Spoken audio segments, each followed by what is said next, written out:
So, check natin. WE GP1799. So, made in Taiwan to pag sinabing WE, ha. So, ito yung isa sa mga pinakamagaganda natin na units. So, meron tayo Glock 26 dual mode. Dual mode na rin yan, ha. Semi-auto at full auto. Pag nakataas, semi-auto. Yun yung single fire. Pag nakababa naman, magpo-full auto siya.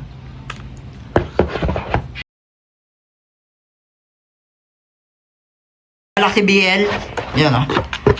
So, dual mode na rin yan. Nasa loob yung ano niya, no, switch. Yan, o. Pag kinasan nyo. Nagawa ko na to ng video sa YouTube channel ko. Yan, dito. Yan, meron akong video sa YouTube. Then, meron na rin tayo ulit, oh. Medyo matagal tayo bago nagkaroon na ito. WE High Kappa T-Rex yan, ha. Silver slide, silver chrome na yan, ha. Yan, ha. Silver slide yung kasahan yan, mga sir. So, ito yung test pair natin. Meron nga pala akong announcement.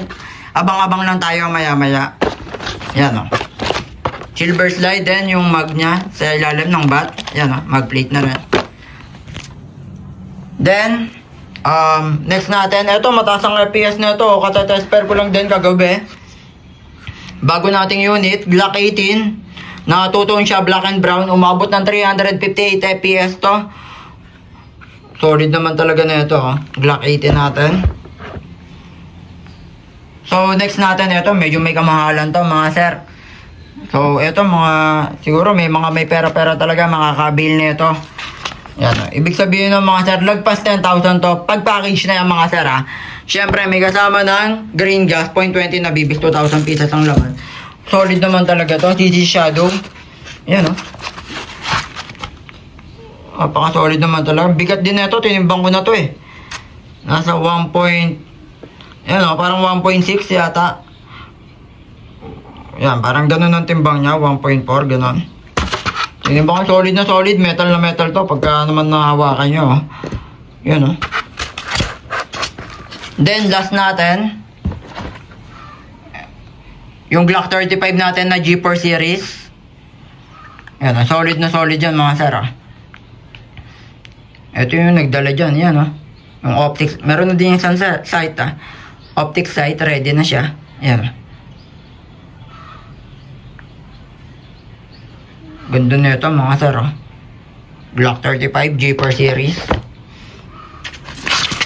So, check lang natin. Ito, ang ganda naman talaga, oh. Then, syempre, magte-test pair tayo. Check natin yung unit natin, bagong dating lang. Yun, oh. Yung High Kappa T-Rex natin. Then, i-announce ko na rin yung magkakaroon tayo ngayong February 2026. Magkakaroon tayo ng promo. So, welcome back, Chrysler Soft Toys here. So, yun nga, nabanggit ko kanina, magkakaroon tayo ng promo ngayong February 2026. Ngayon lang to, mga sir, ha. Less 500 tayo sa lahat ng units natin. So, sa lahat yun, ha, ibig sabihin, halimbawa, ang set natin, halimbawa, 7,000, di magiging 6,500 na lang, ha. Ang matindi niya, mga sir, ano na rin yan, ha, free shipping na tayo. Ngayong February lang. Ngayong February lang to, ha. Free shipping na. So, papakita ko nga pala sa inyo yung High Kappa T-Rex natin. So, dual mode na siya. So, ito yan, mga sir. Pagka nakataas, magpupulot. Semi-auto, sorry. Pag nakataas, semi-auto. Pagka nakababa, magpupuloto. Alam naman natin yung poloto at semi-auto, di ba? So, optic sight na rin siya. Yan, rear sight at front sight niya. So, check natin sa camera. So, di ba? Silver slide na rin siya. Silver chrome yung kasahan, mga sir. Then, yung mag niya sa ilalim ng bat. Yan, o. Mag plate na rin, ready. Then, yung ano niya, yan, o. Yung kasahan niya, mga sir. Yan, o. Working na rin nga pala yung... So, eto, yung hammer niya sa likod. Working na rin yan. So, kita nyo naman, di ba? So, syempre, wala pa siyang bala, kaya magkakak siya. So, check nyo. So, para bumalik sa, para bumalik yan, pe-press nyo lang yan, no? Yan, o. Eto, press nyo lang to. And sa mga interested, pwede kayo mag-message sa Facebook page ko, Chrysler Soft Toys Gab. So, ilalagay ko yung link sa comment section. Message na kagad tayo, mga sir. Ngayong February, ha. So, minsan lang ako mag-promo, mga sir. Samantalahin nyo na, message na kagad kayo. So, medyo malayo kasi doon, kaya dito ko na ipapakita. So, halimbawa, ito yung ano natin. Yan yung High Kappa T-Rex. Siyempre, tinanggal ko na yung magazine. Pakita ko lang din. Dito sa High Kappa T-Rex natin, medyo malalim yung bat. Yan mapapansin nyo ba? Yan medyo malalim yung bat. Kaya kailangan talaga, magaling talaga kayo magkarga. Yan Yan, medyo malalim lang yung bat niya. Yan, kita ba? Ayan, kita naman. Sorry, yung bat tuloy. Yung inlet valve. So, yan yung inlet valve. Kaya dapat talaga, medyo sanay kayo pag nagkakarga. Diretso lang naman yung pagkarga, mga sir.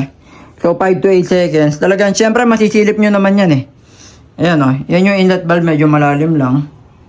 Ayan Then, ito yung green gas. Karga lang tayo. Diretso lang dapat yung pagkarga, mga sir. 5 to 8 seconds lang So, yan, enough na yun. Then, nagkakarga tayo ng bibis. So, pagka nagkarga ng bibis, yan syempre, bababa nyo yung spring. So, di ko na lang mapapakita siguro sa camera. Pero, kakargaan ko na yan ng bibis. Tatesper ko rin, papakita ko sa inyo. Yung semi-auto at full auto nung High Kappa T-Rex natin. So, binilang ko yung kasya sa High Kappa natin na magazine. So, almost 30. Kaya na ito na bibis. Halos 30 pieces. So, balik lang natin. So, yan So, ngayon, tatesper lang tayo. Pakita ko lang din. So, balik lang ako doon sa harap. So, check muna pala tayo ng IPS. Yan. Medyo malinaw na yung camera. So, 365 sapat. So, wala pa lumabas. So, yun 326. Kanina, 365 ngayon. Nag-326. So, 320. Then, pakita ko naman yung actual na test fire. So, pakita ko lang din yung full auto niya, mga sir. So, pakita ko muna pala yung semi-auto. So, check natin. So, kita nyo naman, di ba? Pati yung hammer niya working, di ba? So, bababa natin. Pagka binaba, magpo-full auto na yan. Solid naman talaga yun, So, lalo na pag ginamit nyo sa daga to, di ba? Panigurado, mauubos daga nyo sa bahay. So, para bumalik sa dati, press nyo lang yan. So, yan, pakita ko lang din. Press nyo lang yan. Sa mga interested, ulitin ko, message lang tayo sa Facebook page ko, Chris Airsoft Toys Cab. So, ilalagay ko yung link sa comment section. So, ano pa hinihintay nyo, mga sir, mag-message na agad kayo.